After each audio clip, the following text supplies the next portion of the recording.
Erik Jones lives to fight another season, and you know how the IndyCar series recently raced around a football stadium? Reports suggest NASCAR may race in a football stadium next season.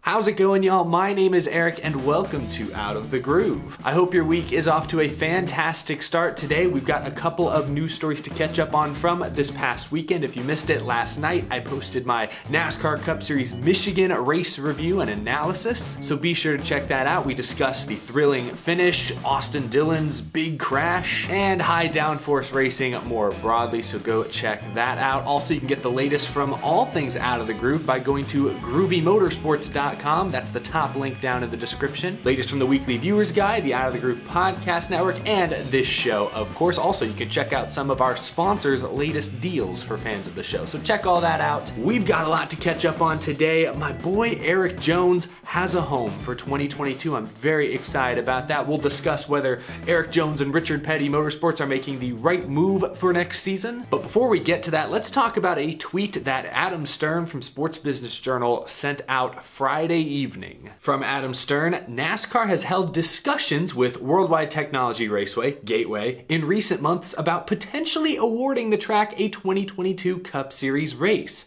though the current status of the talks is unclear. Gateway, the 1.25 mile track just outside of St. Louis. The Camping World Truck Series raced there Friday night and put on a pretty great show despite the technical difficulties. Race was delayed for a while because, from what I heard, a truck hit the power line outside of the speedway, and many of the lights and timing and scoring were without power for like an hour or so. It was a pretty lengthy red flag, but once the race got back going, it was a thriller. Truck Series playoff opener was very, very exciting. So that track might get a Cup Series date next season. That would be pretty cool. Stern also adds that the LA Coliseum short track idea is another one NASCAR has continued to explore. LA Coliseum, that is a football stadium in Los Angeles, as the name suggests. What is NASCAR going Monster Jam on us? Going to start touring stadiums around the country? We'll get to that one in a moment. Let's start though with the idea of the Cup Series going to Gateway, or Worldwide Technology Raceway. This is an idea I could get behind. It's not a short track, but it sure races like a short track. The flat corners we saw in that truck race Friday night, plenty of beating and banging, fighting for the bottom lane. The Cup cars would probably handle a little differently than the trucks. Of course, the next gen cars, who knows how those are going to handle next year, quite honestly. Gateway's also a popular stop for the NTT IndyCar series. They raced there this weekend as well, and many fans loved that product. Looked to be a decent crowd for both the Truck Series and the IndyCar race there this weekend, so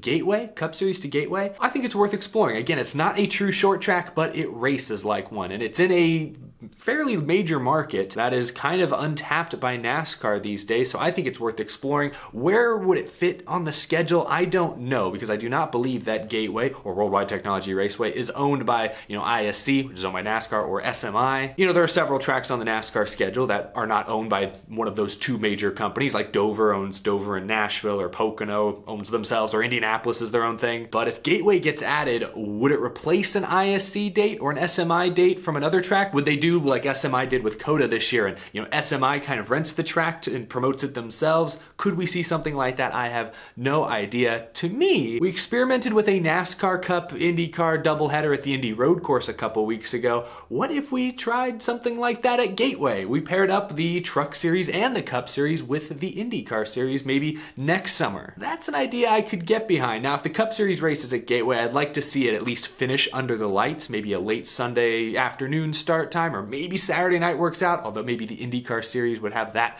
time slot. I don't know, but since this is a track that IndyCar fans seem to love for their series, and NASCAR fans, at least Truck Series fans, seem to love for their series, I'd love to see this emerge as a potential doubleheader weekend. I just think that's great for American motorsports. I like to see those kinds of doubleheaders. Anyway, let's pivot now back to the LA Coliseum idea. So this has been rumored for a while now. I remember reading a couple months ago, I think it was earlier this summer, Jordan Bianchi from The Athletic talked about this being a possibility, but overall things have been relatively quiet. That is until this Adam Stern tweet. First I've heard about the LA Coliseum in a while. USC football plays at the LA Coliseum. The LA Rams, when they first moved to LA recently, they played at this stadium for a while. So it's a big stadium. I saw many fans saying it's like the Los Angeles International Raceway from the movie Cars, or this could be like a real life version of the Dodge Raceway Stadium from the EA Sports NASCAR games. Either way, this has caught my attention. Is this realistic? I have no idea. I don't think NASCAR would be exploring it still if it wasn't. I don't know what size track they could fit inside of basically a football stadium. Probably less than half a mile, which if it's less than half a mile, it would be by a considerable margin the shortest track on the NASCAR Cup Series, on any of the major NASCAR schedules. So that is interesting. Can you fit everything you need to fit into a football stadium? Can you fit pit road? Can you figure something out with the garage areas, media, track personnel, safety crews, infield care center, or wherever? Can you fit all that into the stadium?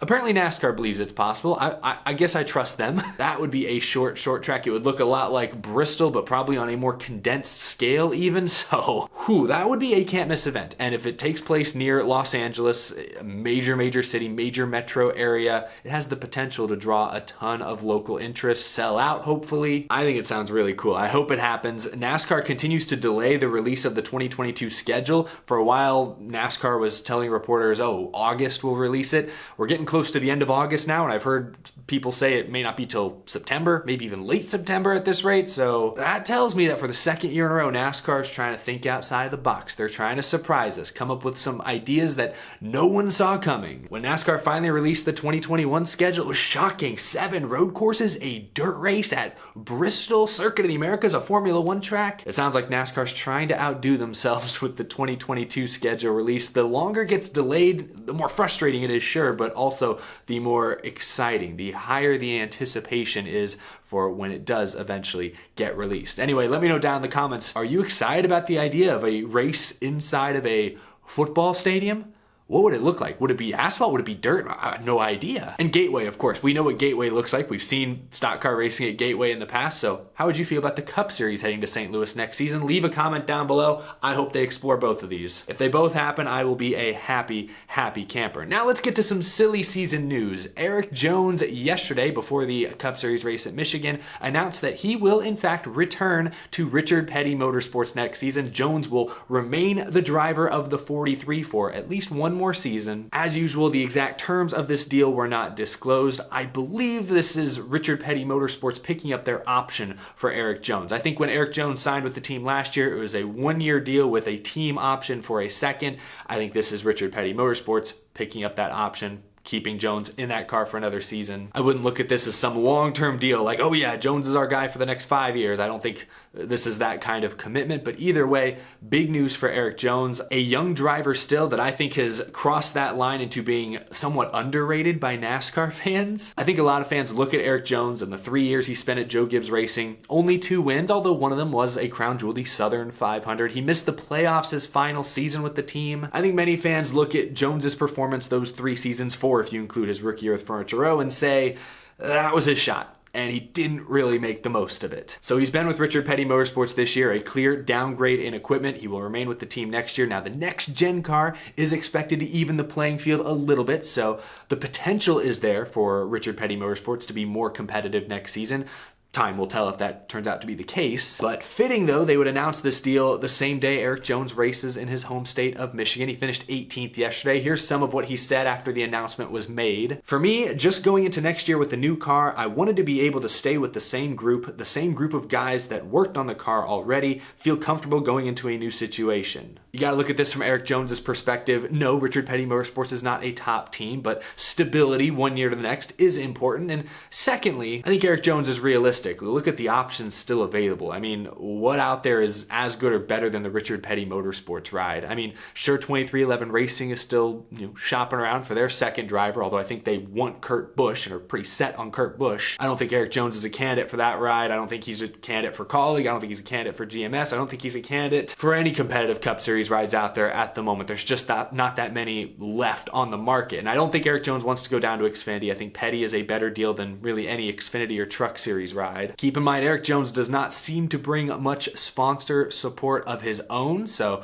the fact that he's getting this ride, he's going to be with the King for another season, chance to build their program up at the beginning of the next gen era. I think that's as good of an opportunity as Erik Jones was going to get. Like I said, I do think Erik Jones is slightly underrated by most NASCAR fans. The numbers this season, his first season with Petty, have not been great. He's 24th in points right now. Keep in mind, with Bubba Wallace, this team finished 22nd in points last year. Both working with the same crew chief. Jerry Baxter stayed with the team from last year to this year. Jones does have 3 top 10s. His best finish this year was actually a couple weeks ago at Indianapolis. He finished 7th. His average finish is 20.5, which is a little bit better actually than Bubba Wallace's last year, which was 21.1. So overall, the team's performance has been comparable this year to last year. Last year with Bubba, this year with Jones. I'm sure when they got Erik Jones, a NASCAR Truck Series champion, someone who was in the TRD pipeline for many years, I'm sure Petty was hoping the results would improve a little bit more over last year, but that has not been the case. I still believe Erik Jones is somewhat underrated. I know fans will look at Christopher Bell this year and say, oh, he got a win in the 20 car in his second race. Christopher Bell is very deserving of that seat, very, very talented, of course, but